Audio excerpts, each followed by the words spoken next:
ਇਹ ਮਸਲਾ ਸਾਰਾ ਰੋਟੀ ਦਾ ਜੇ ਢਿੱਡ ਨਾ ਹੋਵੇ।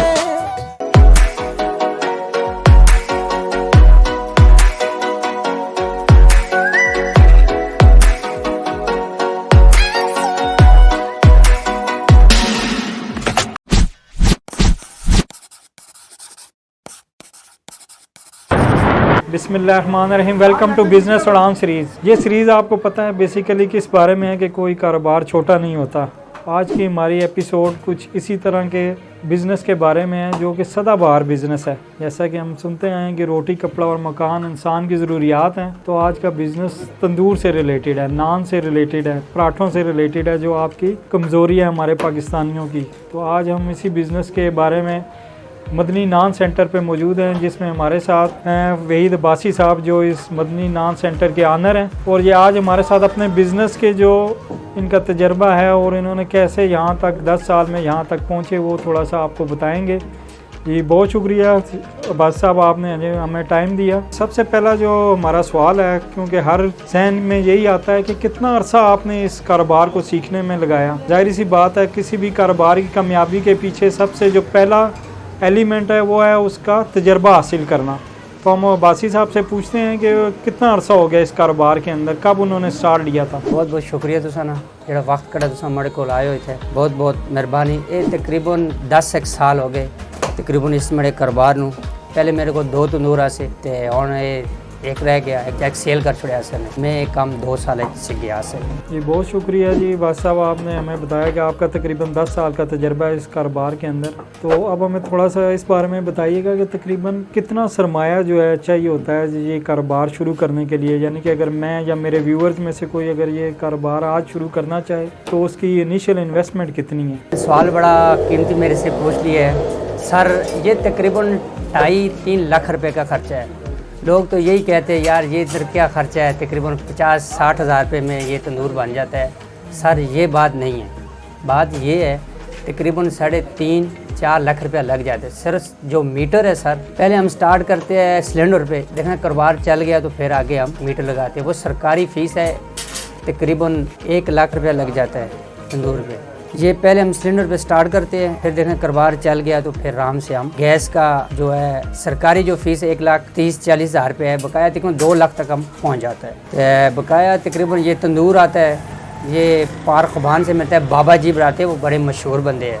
उनका हाथ का जो तंदूर है सर ना माशाल्लाह वो बहुत ज़बरदस्त बनाते हैं। वो 1.5 साल में खर्च बकाया ये टेलो शैलो पे खर्चा है। काया फाइटरंग है तकरीबन 30-40 हज़ार उस पर लग जाता है। 10-15 हज़ार का तंदूर आता है सर, तो ये तकरीबन हमें पड़ जाते हैं। बकाया टेले शैले लगा के बकाया कोई मालिक एडवांस ही लेते हैं तो तकरीबन ऐसे कि 2.5-3 लाख तक पहुंच जाता है सर। जी वहीद अब्बासी साहब ने हमें बताया कि तकरीबन जो है 1 मीटर जो इस काम के लिए ज़रूरी है तंदूर के काम के लिए, उससे पहले वो बता रहे हैं कि एक सिलेंडर जो होता है LPG गैस का, वो नॉर्मल आपको पता है आजकल सर्दियों के दिनों में क्योंकि महंगी होती है 240 रुपये किलो या 250 रुपये किलो का चल रही होती है। लेकिन उसके लिए जब काम चल पड़ता है तो फिर उसके लिए स्पेशल 1 मीटर जो बता रहे हैं 140 तकरीबन सरकारी फ़ीस है, और टोटल तकरीबन उस पर 2 लाख मीटर पे खर्चा आ जाता है। और उसके अलावा बाकी जो है 30 से 35 हज़ार रुपये तंदूर की फिटिंग और बाकी मामलात का इनका जो खर्चा है ये सारे उसमें शामिल हैं। तो अच्छा अब्बासी साहब मुझे ये बताइएगा, आटा एक अहम रोल है इसके अंदर, तो अगर मैं या मेरे व्यूअर्स अगर ये कारोबार शुरू करना चाहें तो ये आटा कैसे हम खुद जाके फैक्ट्रियों से लेते हैं या कोई सप्लायर जो है या कोई बीच में डीलर जो है वो हमें यहाँ तक पहुँचाएगा जो मतलब फैक्ट्रियों के करीब इलाका नहीं है। सर जी आप आटे का मेरे से पूछा है सर, जो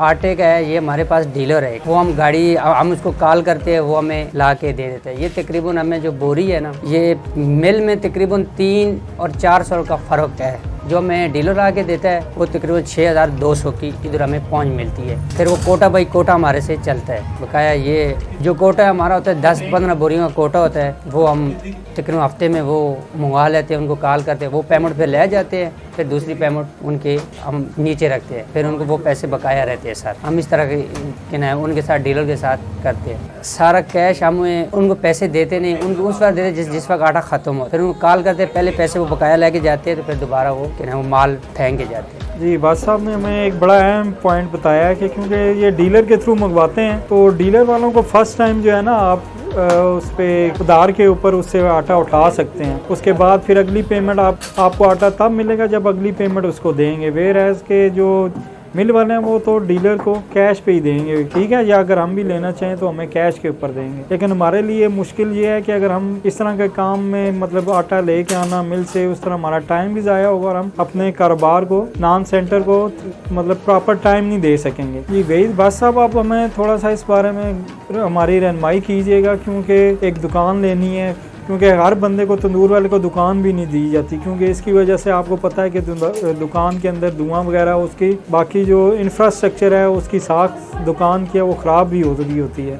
लेकिन क्योंकि ये मल्ले वगैरह में ज़्यादा अच्छा काम चलता है बाज़ारों की निस्बत, तो इसका आप कैसे मतलब अगर मैं शुरू करना चाहूँ तो कैसे वो जो दुकान का मालिक है उसको कैसे कन्विंस करेंगे और कितनी नॉर्मल दुकान हमें चाहिए होगी ये काम शुरू करने के लिए? सर जी दुकान तो किराए पे मिल जाती है, मालिक से बात करके, कोई मालिक एडवांस लेते हैं समझ के। बकाया लोग कहते हैं गर्मी होती है, ये होता है वो होता है। सर ऐसा मसला, ऊपर गर्मी नहीं जाती तंदूर, ये लोग वैसे कहते रहते हैं दुकान काली हो गई, ये हो गया वो हो गया। सर ये इसका कोई मसला नहीं है। ये जो तंदूर की गर्मी है ज़्यादा से ज़्यादा 3 फुट तक जाती है सर, नीचे से बर्नर से 3 फुट के ऊपर तक।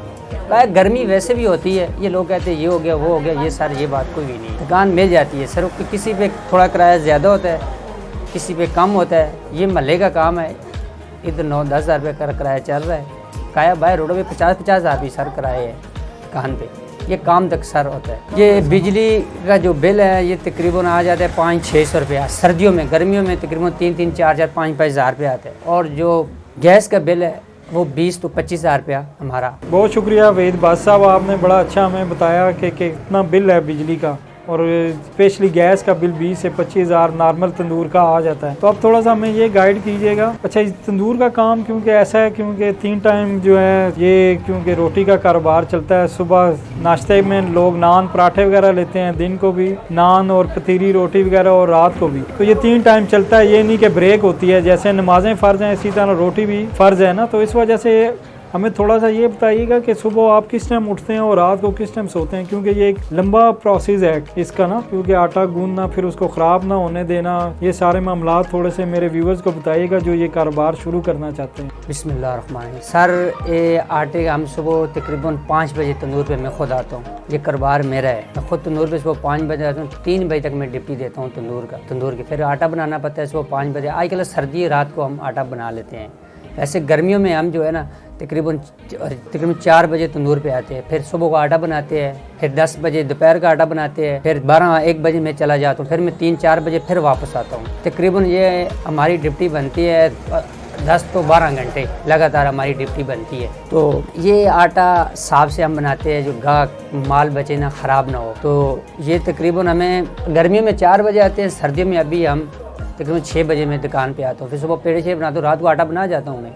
तो पेड़े बना के फिर इन 3 बंदे हैं मेरे पास, तो उनको फिर वो दुकान में पहुँचते हैं, फिर हम तीनों 12-1 बजे तक काम करते हैं सर। तो तंदूर के काम में 2 बंदे भी करते हैं, जिधर काम कम होता है सर उधर 2 बंदे ही काम कर सकते हैं। बकाया वैसे 3 बंदे तंदूर का काम, तकरीबन 3 बंदे के नया काम करते हैं। मुझे छोड़ के 2 बंदे और मेरे पास काम करते हैं सर मेरे पास 2 बंदे काम करते हैं। इनका खर्चा तकरीबन 1000 रुपये एक की दिहाड़ी और 800 रुपये एक की दिहाड़ी। ये महीने का एक का 30 बनता है और एक का 28,000 रुपया बनता है, मुझे छोड़ के सर। अच्छा जी, बास साहब ने हमें बताया कि तकरीबन जो है ना, क्योंकि अकेले ये काम नहीं किया जा सकता कि एक आटा गूंदने वाला, रोटियां बनाने वाला, और बाकी अगर इसके साथ कुछ चीज़ें और भी ऐड की हों, बकर खानी और आलू वाले नान, बाकी मामलात भी चल रहे होते हैं, तो उसके लिए भी लेबर चाहिए। तो कम से कम स्टार्ट में 2 नहीं तो ज़्यादा कम से कम 3 बंदों से ज़रूर ये कारोबार स्टार्ट करना चाहिए। तो इन्होंने हमें बताया कि तकरीबन रोज़ाना के 1800 तकरीबन 2 बंदों की है अपने, जो इनके अपनी सैलरी या अपनी तनख्वाह छोड़ के। तो ये सारे खर्चे इन्होंने बता दिए। अब हम बास साहब से पूछते हैं कि तकरीबन महीने का बचत कितनी है, अगर हम 4.5 लाख वो लगाएं और तकरीबन इन लेबर्स वगैरह की सैलरी दे के, तो हमारे पास कितनी बचत हो सकती है कि हमारा घर का खर्चा चल सकता है, कितनी एवरेज इसमें मुनाफा है? सर ये जो काम है सर, ये तकरीबन जिस चीज़ का काम 15 तो 20 हज़ार रुपया काम है, वो तकरीबन 60-70 बचा रहा है सर। मेरे दुकान का काम है 8 तो 9-10 हज़ार रुपया काम है सर टोटल। तो मैं तकरीबन 35 और 40 हज़ार रुपया बचा रहा हूँ। बकाया ये तकरीबन 40 और 50 हज़ार रुपया मुझे आपकी तनख्वाह समेत सर बच जाता है। जिधर ज़्यादा काम है 1.5, 2, 3 बोरियों का काम है, उधर लाख 2 लाख रुपये तंदूर वाले बचाते हैं सर। इधर अभी मेरा अल्लाह का शुक्र है जो निज़ाम चल रहा है, अभी महंगाई इतनी हो गई सर, तो इसमें ये 40 और 50 हज़ार रुपया मुझे तनख्वाह में 30 हज़ार मेरी तनख्वाह बन जाती है सर, और तकरीबन 20-15 मुझे फालतू बच जाता है सर। जी बादशाह साहब बहुत शुक्रिया। थोड़ा सा हमें बताइएगा कि नान, रोगनी, पराठे के अलावा हम क्या क्या इसके साथ आइटम ऐसे रख सकते हैं ताकि हमारी जो सेल है ना वो बढ़ सके, ताकि ज़्यादा से ज़्यादा हम चीज़ें बेच के ज़्यादा बचत हो, क्योंकि ये ऐसा कारोबार है जिसमें सिर्फ नान के अलावा लोग बहुत सारे आजकल तो जो है चीज़ पिज़्ज़ा भी लोग तंदूर वाले बना रहे हैं। तो आप क्या क्या बेचते हैं इसके साथ थोड़ा हमें बताइएगा। सर तकरीबन हमारे पास सबसे पहले खमीरी रोटी है, फिर तिल वाला नान है, रोगनी नान है, आलू वाला नान है, कीमे वाला नान है, ये हम सेल के साथ बकरखानी है, खताई है हमारे पास। इस वजह से हम थोड़ा बहुत निज़ाम चला रहे हैं सर। ये हमारे पास के नया इस तंदूर पे मिल जाएंगे आप। नहीं, ये सीखने तो पड़ता है हर काम, तो हम जो 3 बंदे हैं ना, हम तीनों बना सकते हैं सर। जी बादशाह साहब बहुत शुक्रिया, आज आपने हमें टाइम दिया और मेरे व्यूअर्स को और मुझे इतनी अच्छी इन्फॉर्मेशन दी कि एक नान सेंटर कैसे शुरू किया जा सकता है। तो आप मदनी नान सेंटर ने हमें बहुत अच्छी इन्फॉर्मेशन दी कि नान का तकरीबन स्टार्टिंग में ख़र्चा कितना है, उसके बाद महीने के कितने ख़र्चे हैं, और उसके अलावा कितनी बचत है, और इसको हम मज़ीद अच्छे लेवल पे भी इसको लेके जा सकते हैं। तो बिज़विंग्स आपका बहुत शुक्रिया अदा करता है कि आपने हमें बहुत अच्छी इन्फॉर्मेशन दी। और अगर आपको मेरी ये वीडियो अच्छी लगी हो तो मेरे चैनल को सब्सक्राइब करें, और अगर आपके कुछ क्वेश्चन हैं तो हमसे पूछ सकते हैं, हम अब्बासी साहब के थ्रू आपको उनका जवाब देंगे। इनका नंबर भी दे रहे हैं, आप इनसे डायरेक्ट रब्ता भी कर सकते हैं। जी बहुत शुक्रिया।